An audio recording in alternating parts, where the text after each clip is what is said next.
All right, so practice today. Moving on to Kentucky. Um, we had meetings this morning, reviewed the game, and then moved on. And this is obviously a really good team we're playing. A lot of veteran players, especially the offensive line. These guys played really well last year and and did some, lost the turnover Saturday, but did some really good things otherwise.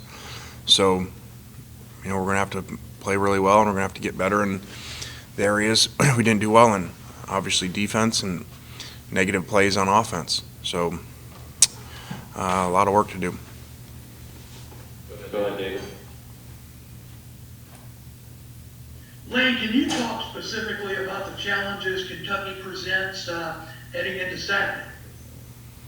Well, I think they're very disciplined on defense. They don't do a lot of things, but they know what they're doing really well. Offensively, they run the ball really well, veteran offensive line.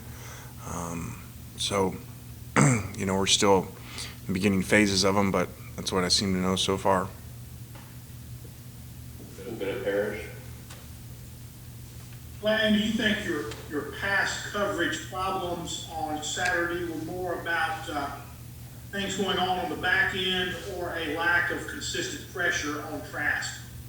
I think both. I mean, anytime you give up the numbers we gave up, it's not just one area. So we did not get very much rush, and we didn't cover that well. So that's not a good combination. That's how like I said during the game, I said this is how you end up with, a battle for the SEC Offensive Player of the Year between the quarterback and the tight end. But that was before Mississippi State had played, so that probably changed. I'm assuming that the Otis Reese case is still ongoing, and would it be possible he could be available at some point during the year? I do not know anything different on that. I was told we were supposed to have some more information today, so have not heard anything yet. We heard a lot about Brandon Mack during camp and didn't see him in the game. Is he still progressing? Yes, he had been injured and so was not at full strength. Go ahead, Nate.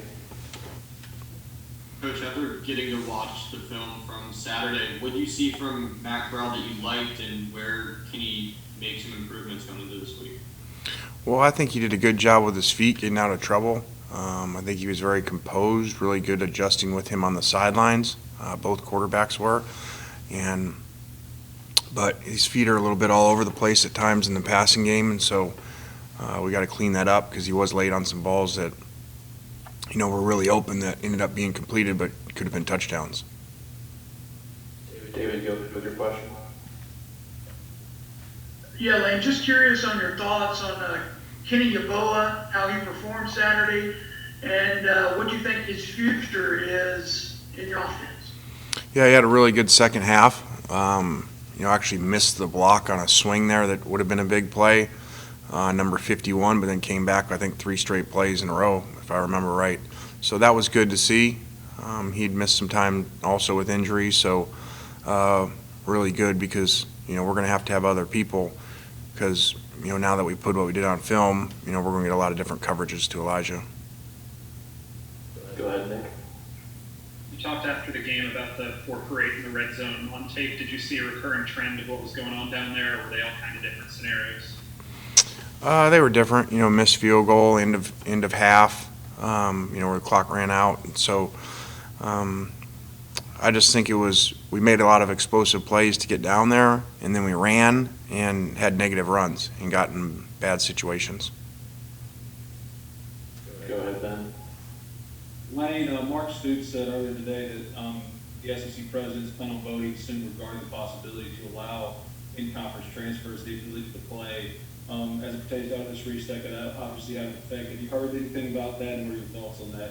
And potentially keep the effect immediately. Yeah, I did not know that was public. That's why the previous question I said, that we were supposed to hear more today. But yeah, I guess since that's out there, I was told that vote, I believe, was happening today, and so I think we're supposed to find out, and that would obviously change things.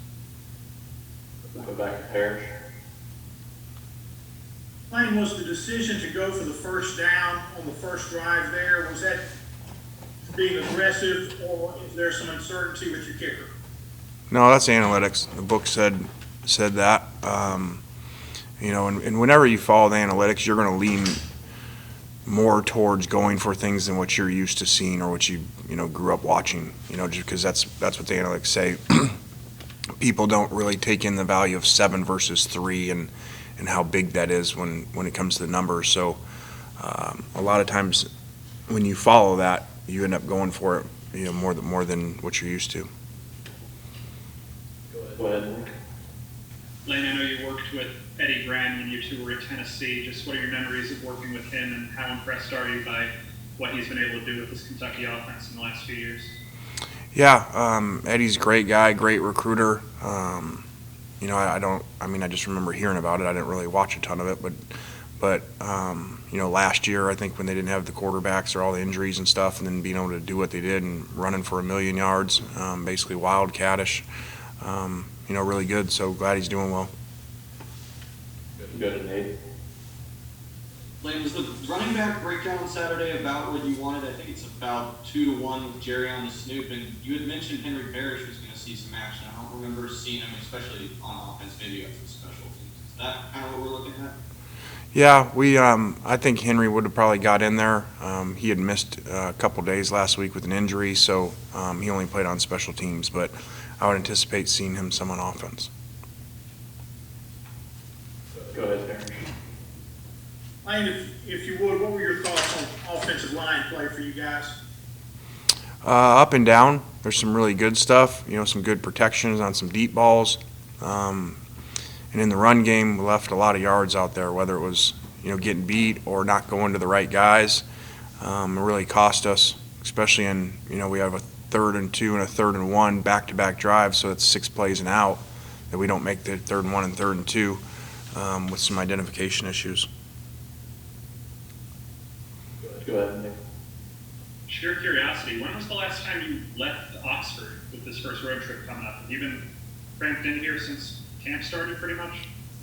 Yeah, there ain't a lot of time in camp to go places, so I haven't since, I don't even remember, the summer, I guess. Go ahead, Ben. Lane, not to keep belaboring the point, but in regards to this vote and Otis and Reese's immediate eligibility, what was your initial impression of the rule that the SEC had in place about waiting, and just in general, just your thoughts about the difference there and how big it would be just for the conference and all? Well, I don't think there should be a rule, and that's not for Otis. I just think in general. I mean, you have the rule, in place that you have to sit. But if you win an NCAA waiver, for things, I don't know why you wouldn't just then have to go over an SEC hurdle. That doesn't make sense to me. I mean, I obviously know why it was, because people didn't want people transferring in conference. But that's not what it's supposed to be. It's supposed to be about the student athlete. And so if there's circumstances that a kid wins an NCAA waiver, the SEC, in my opinion, shouldn't be blocking that. And I just think it's because it was set in stone, years ago to block kids. So that's why they're reviewing it, because there's obviously people that feel the same. Back at Nate. Lane, just on the logistics of the first road trip, what sort of different measures have to be in place this year with COVID, and kind of what will that first week of travel look like for you guys? Well, we have more buses than normal. I don't know what that's going to do, because then we're going to get on a plane and all sit by each other. So what good does that do? I have no idea, but it makes it look like we're doing something, I guess. So I don't understand it. And we're going to go on a plane and everybody's going to be right next to each other. And so it is what it is. David, give our last question. Burn some extra gas. Yeah, Lane, after reviewing the film of Saturday's game, did you see anything on the defensive side of the ball that could be construed as a positive and left as something to build upon? No. You don't break the SEC record for Florida's, who's had great offenses, and then they have the most in the history of the school. There ain't a lot of positive things to find there. So we did almost stop them on a 3rd down, but then we roughed the passer. So I was kind of excited there for a second.